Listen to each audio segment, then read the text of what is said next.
Selamat pagi anak-anak. Kita buka pembelajaran kita hari ini dengan berdoa. Supaya pembelajaran kita dilancarkan oleh Tuhan yang Maha Kasih. Anak-anak, hari ini kita akan belajar tentang pengolahan sampah. Tujuan dari pembelajaran pengolahan sampah adalah untuk mengurangi jumlah limbah baru, sehingga kehidupan dan sumber daya yang ada di bumi bisa berlangsung dengan baik dan terhindar dari kerusakan yang diakibatkan oleh sampah. Ayo, tahukah kalian dari mana asalnya sampah? Sampah dapat berasal dari kegiatan kita sehari-hari, baik dari bekas makanan kita, dari bekas jajanan, bahkan dari bekas alat mandi kita. Jadi, sampah adalah sisa bahan yang sudah tidak terpakai dalam kegiatan sehari-hari. Sampah perlu dikelola loh, agar tidak membahayakan bagi lingkungan hidup. Sampah dapat dibedakan menjadi sampah organik dan sampah anorganik. Sampah anorganik yaitu sampah yang terbuat dari plastik, kaca, besi, dan lain-lain. Sedangkan sampah organik berasal dari sampah basah. Misalnya sayuran, kulit buah, juga sisa makanan kita. Nah, sampah-sampah ini dapat memiliki nilai ekonomis bila diubah menjadi sesuatu yang baru dan berdaya guna. Proses pengelolaan sampah yang pertama adalah dengan cara daur ulang. Daur ulang yakni teknik pengolahan sampah anorganik. Di antaranya botol-botol, koran, kalender, majalah, soft drink kaleng, plastik bekas, dan lain-lain.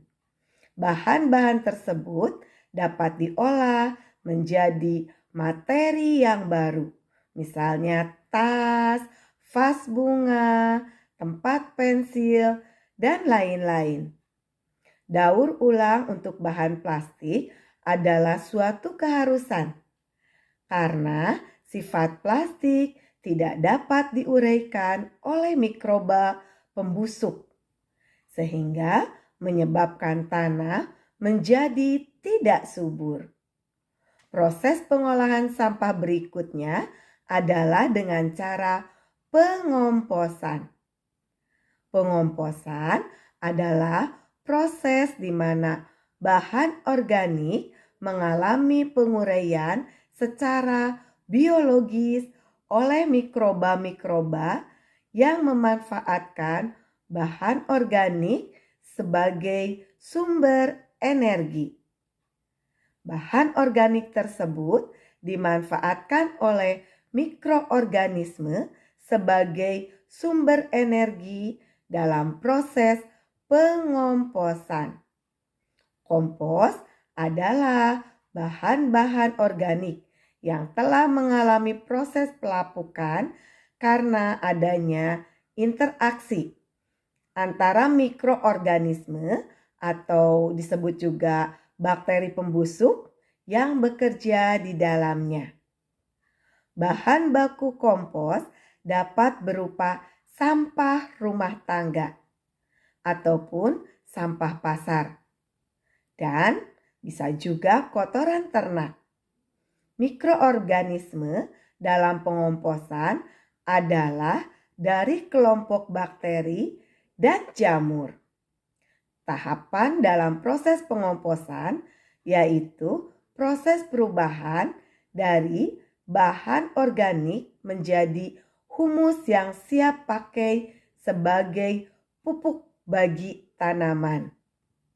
Proses pengomposan terjadi secara alamiah dan buatan. Pengomposan dapat terjadi secara aerobik atau menggunakan oksigen. Bisa juga dengan anaerobik atau tidak ada oksigennya. Proses pengomposan secara sederhana terdiri atas 2 tahap, yaitu tahap aktif dan tahap pematangan. Tahapan pengomposan meliputi 1. Pemilahan sampah, 2. Pengecil ukuran, 3. Penyusunan tumpukan, 4. Pembalikan, 5. Penyiraman, 6. Pematangan, 7. Penyaringan, 8. Pengemasan dan penyimpanan, 9. Kompos siap dipasarkan.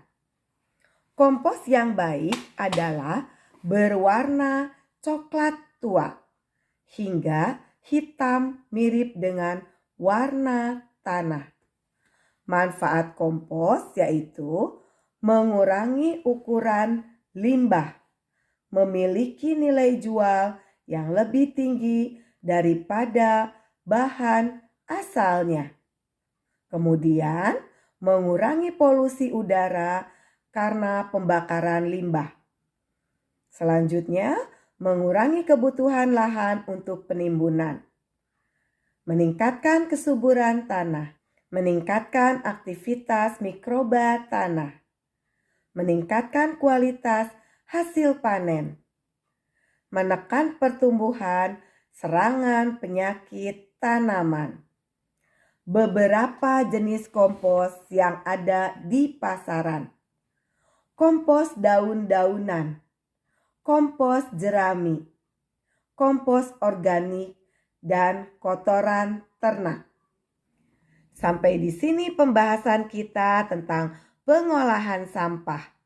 Ibu ucapkan terima kasih, semoga bermanfaat.